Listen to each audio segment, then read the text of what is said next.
Hey guys, welcome back to the channel, your home for the most incredible films. I'm so excited you're here because today we're starting something wild. Get ready for our brand new series, Epic Movies You Won't Believe Exist. We're talking about films that didn't just win awards, they broke the mold. Stories so grand, so innovative, they'll leave you wondering, How, in the name of all that's holy, did you do that? it doesn't matter if you're a hardcore film lover, just enjoy a good movie, or are looking for something truly mind-blowing. You've landed in the perfect spot. And to kick things off, we'll be going straight into a cinematic legend that still feels unbelievable. Lawrence of Arabia. This isn't just a movie. It's a full-on experience. A desert epic so vast, so ambitious, and so Oscar-laden that even Spielberg watches it every year and probably still scratches his head in amazement. Legend in the sand, the core of Lawrence of Arabia. Lawrence of Arabia is not just a film, it's a journey. It's an excursion. Directed by the brilliant David Lean, this thrilling 1962 epic digs deep into the soul of one of history's most ambiguous figures, T.E. Lawrence, the British officer. Who became a desert legend during World War I. At the heart of the story is Lawrence himself, played with haunting brilliance by Peter O'Toole. At any time during your life, have you thought what you might like as a final message on your tombstone? Oh, yes. Oh, yes, this arrived in the 60s. I had an old leather jacket of which I was inordinately fond, and it was covered in Guinness and blood and, you know, the usual. Yes, sir. And I sent it off to the cleaner, my wife sent it off to the cleaner, and it came back. And pinned on it was a large notice saying, Sycamore Cleaners. Mm-hmm. It distresses us to return work which is not perfect. Mm. So I'm having that on my tombstone.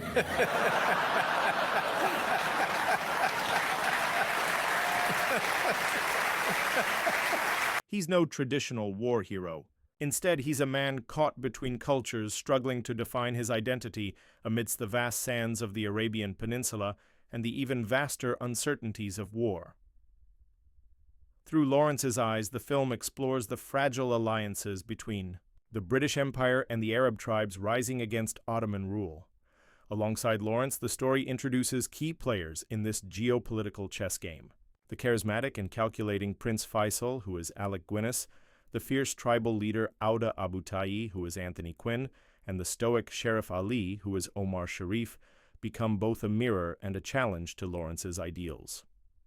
But the true genius of Lawrence of Arabia lies in how it transcends the historical drama. It's a meditation on power, identity, and the psychological toll of heroism. The desert is beautifully captured through Freddie Young's Oscar-winning cinematography, with a majestic score by Maurice Jarre and a screenplay that balances grandeur with introspection. The film earned a whopping 7 Academy Awards, including Best Picture and Best Director, and remains an enduring monument in cinematic history.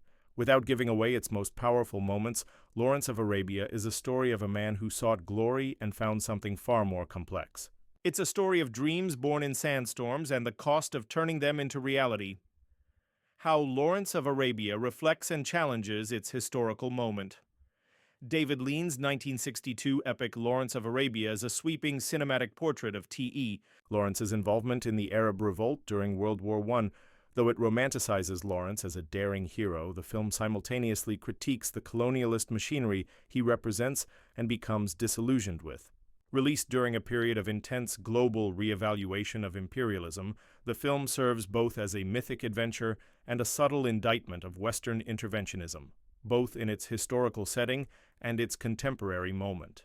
The geopolitical backdrop, colonial interests, and the Arab Revolt.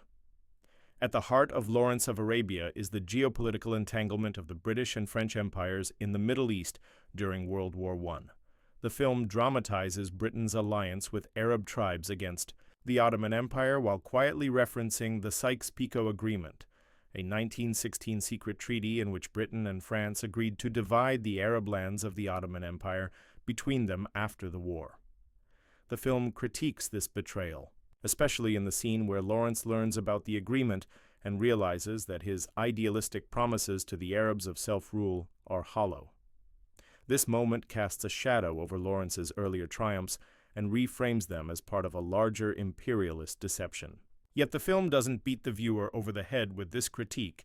It leaves it lingering in Lawrence's dawning disillusionment and the growing tension between Arab aspirations and Western politics. The film's release in 1962, a post-colonial lens. When Lawrence of Arabia was released in 1962, the world was undergoing a significant shift. Former colonies across Africa, Asia, and the Middle East were gaining independence, and Western audiences were being forced to reevaluate the morality of empire. Against this, the film's nuanced treatment of Lawrence, a white officer who aids a native rebellion while ultimately serving imperial interests, spoke directly to contemporary anxieties. The film's ambivalence toward its protagonist reflects this cultural moment. Lawrence is depicted not only as a romantic figure, gifted, brave, and visionary, but also as a man caught between worlds, unsure of his identity, and used by the very empire he thought he could outmaneuver. This complexity resonates with 1960s audiences beginning to question the moral righteousness of Western intervention and the costs of cultural domination. Romanticizing and critiquing. Lawrence, Peter O'Toole's charismatic picture of Lawrence moves him to near-mythic status. The cinematography of expansive deserts, dramatic close-ups, and stirring scores romanticizes his journey. Yet the film also systematically opens up this myth. As the story progresses, Lawrence becomes increasingly disturbed by violence. His sense of control slips and his ego fractures under the weight of conflicting loyalties. If you're loving this video so far, first of all, thank you. Do me a quick favor. Smash that like button below because it really helps the channel grow. And subscribe if you haven't already. We've got so many more epic movie breakdowns coming your way. Now I'm dying to know, what's going through your mind right now? Back to the video. Lawrence's role as both a liberator and a tool of imperialism is one of the film's central tensions. He inspires Arabs to rebel, but his victories only pave the way for British and French control. The Arab Council's failure near the film's end, portrayed with tragic inevitability, underscores the futility of Lawrence's dream of Arab independence. In that sense, the film subtly critiques the great man narrative, showing that even exceptional individuals are ultimately constrained by broader systems of power. Historical accuracy versus dramatic license. While grounded in real events, the film takes significant liberties with historical facts. Battle of Aqaba, overly dramatized and inaccurate. Lawrence's involvement began after many other operations had already been launched. Arab Council. The film suggests its immediate collapse, though it actually held power in Syria until the French deposed Faisal in 1920. Other officers, British, and French military presences are downplayed or omitted, presenting Lawrence as the singular British influence. Sharifayan Army. The film simplifies the composition of Arab forces, portraying them as Bedouin guerrillas rather than the trained, uniformed Sharifayan Army. These omissions and distortions serve to streamline the flow of the story and elevate Lawrence's role, but they also reflect a 1960s cinematic ethos. By this, it prioritized psychological drama and thematic resonance over strict fidelity to fact. The representation of Lawrence. The portrayal of T.E. Lawrence has long been debated. Physically, Peter O'Toole was a striking contrast to the real Lawrence, who was shorter and less imposing. More importantly, the film presents Lawrence as egotistical, conflicted, and possibly sadomasochistic, which means that he derived sexual gratification from the infliction of physical pain on others. Traits drawn from controversial biographies, particularly Richard Aldington's Biographical Inquiry. His sexuality is left ambiguous, his mental state increasingly fragile, and his identity in flux. The depiction of Lawrence's horror at atrocities like the Turkish massacre at Tafas and his own role in a retaliatory slaughter adds moral complexity. These scenes show his descent from idealism to disillusionment, challenging the hero archetype. Even Lawrence's knowledge of the Sykes-Picot Agreement comes late in the film, reinforcing the notion that he was being manipulated, regardless of his brilliance or good intentions. Lawrence of Arabia is both a product of its time and a reflection of the time it portrays. In 1962, as Western powers grappled with the decline of empire, the film offered a story that welcomed adventure but also laid bare the ethical contradictions of colonialism. By focusing on Lawrence as a tragic, liminal figure that was admired, used, and ultimately discarded, it critiques the very structures of power that shaped the modern Middle East. Its grandeur masks a deep unease with heroism, empire, and the enduring legacy of Western intervention, production of Lawrence of Arabia, a cinematic odyssey in the desert. Few films have matched the monumental ambition and physical endurance required to bring Lawrence of Arabia to life. Released in 1962, David Lean's masterpiece wasn't just a film, it was a colossal endeavor that spanned continents, endured intense natural elements, and redefined the boundaries of epic filmmaking. Behind its sweeping desert vistas and unforgettable performances lies a production history as grand and dramatic as pre-production, an idea long in the sand te. Lawrence's legacy had fascinated filmmakers for decades before Lean's version came to fruition. In the 1940s, Alexander Korda hoped to adapt the Seven Pillars of Wisdom with stars like Lawrence, Olivier or Robert Donat, but financial issues derailed the project. David Lean himself had been tapped for a version in 1952, which also fell apart. By the time Lean returned to the idea in the late 1950s, competition was fierce. Playwright Terence Rattigan's Ross, a character study focused on Lawrence's alleged homosexuality, was being adapted for the stage with Alec Guinness, and Sam Spiegel, Lean's producing partner from The Bridge on the River Kwai, was fuming over the project. His attempts to suppress Ross ironically gave Lawrence of Arabia more public visibility. The real breakthrough came when Spiegel convinced T. Lawrence's brother, A.W. Lawrence, to sell the rights to Seven Pillars of Wisdom for $22,500. Columbia Pictures backed the production, and with Lean at the helm, the project finally gained momentum, writing the legend from politics to personality. The original screenplay by Michael Wilson leaned heavily into historical and political themes, emphasizing the broader context of the Arab Revolt, but Lean wasn't interested in another war epic. He wanted to understand the man behind the myth, so he brought in Robert Bolt, who transformed the story into a psychological gem. Bolt's rewrite stripped away much of the historical exposition and instead focused on Lawrence's identity, contradictions, and internal conflicts. The result was a screenplay that captured the grandeur of empire alongside the intimacy of personal struggle. Lean also drew cinematic inspiration from John Ford's The Searchers. The desert vistas of Wadi Rum visually echo Monument Valley, while scenes like Ali's entrance at the well are direct homages to Ford's work. Filming the impossible, 120-degree heat, real camels, and a 4-hour runtime. The production shoot lasted over a year, spanning Morocco, Jordan, and Spain, and it was brutal. The cast and crew endured searing desert heat, sometimes up to 120 degrees, 49 degrees, and worked without the comfort of modern technology or CGI. Everything was practical, from the cavalry charges to the caravans of camels. Lean's perfectionism became legendary. He would wait hours or even days for the perfect light before shooting. One iconic example is the mirage shot when Omar Sharif's character emerges shimmering from the desert. Shot with a telephoto lens by cinematographer Freddie Young, it became one of the most visually stunning moments in film history. Young's work, shot in 70mm Super Panavision, won an Oscar and remains a gold standard in cinematography.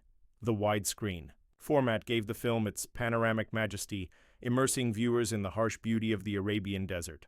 But Lean's obsession with perfection came at a cost.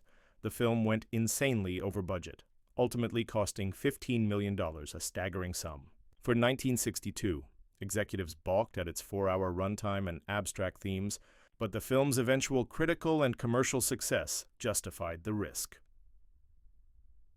Behind the scenes, homoerotic subtext and creative boldness. In a 1989 interview with The Washington Post, Lean acknowledged the homoerotic undercurrents of the film. Particularly in the relationship between Lawrence and Sheriff Ali, Omar Sharif. He compared it to the emotional restraint of brief encounters, saying, "Of course it is homoerotic." Throughout, Lean recounted how some of the toughest Arab buggers on set flirted with him, highlighting the very real and raw energy that permeated the production. For 1962, these themes were quietly radical, wrapped in layers of subtext that invited Interpretation without alienating mainstream audiences, a legacy forged in sand. Lawrence of Arabia challenged conventional storytelling, blurred the line between myth and man, and set a new bar for cinema. Its production is filled with jaw-dropping anecdotes, massive battle scenes shot in real time, camels herded across sun-scorched plains, and a director who would rather pause production for days than compromise on a shadow or a horizon. In doing so, Lean didn't just film history, he made it. Why Lawrence of Arabia still blows minds over 60 years later. Few films command the reverence Lawrence of Arabia does. Winner of 7 Academy Awards, including Best Picture, Best Director, David Lean, etc. In 1962, this was a miracle, as Steven Spielberg once put it. He rewatches the film annually for inspiration. But what makes Lawrence endure in an era of CGI and short attention spans? What made the movie epic and unbelievable? Visual poetry in the desert. Shot in Super Panavision 70, as stated earlier, the film's expansive desert vistas shaped the visual language of epics to come. Dune, for example, Mad Max, Fury Road, The English Patient, and more owe a debt to Lean's sweeping camera and painterly compositions. The train attack scene, in particular, is still studied by filmmakers for its precise blocking, tension, and grandeur. A score that echoes through time. Maurice Jarre's score, completed in just 6 weeks, is now one of the most iconic in film history, ranked number 3 by the American Film Institute. It captures both the sweeping majesty of the desert and the personal turmoil within T. Lawrence. Originally, producers hoped to have 2 composers represent the East and West, Aram Khachaturian and Benjamin Britten, but Jarre's unified vision triumphed and earned him his first Oscar.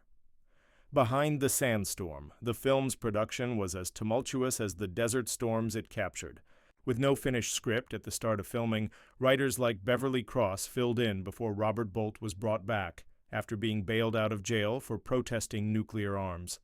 The legendary David Lean had to adjust his direction to avoid technical hiccups from wide-angle projection, inventing new ways to block scenes.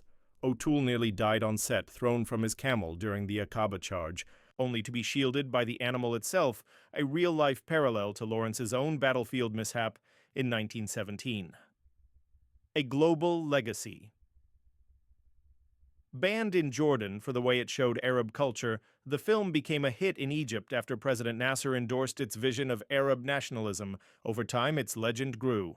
Today, it holds a spot at number 7 on Sight and Sound's 2022 Critics Poll and ranks high on Empire's top 100 films of all time. And on Letterboxd, it's still generating awe from new generations of cinephiles. No prisoners, no boundaries, just cinema.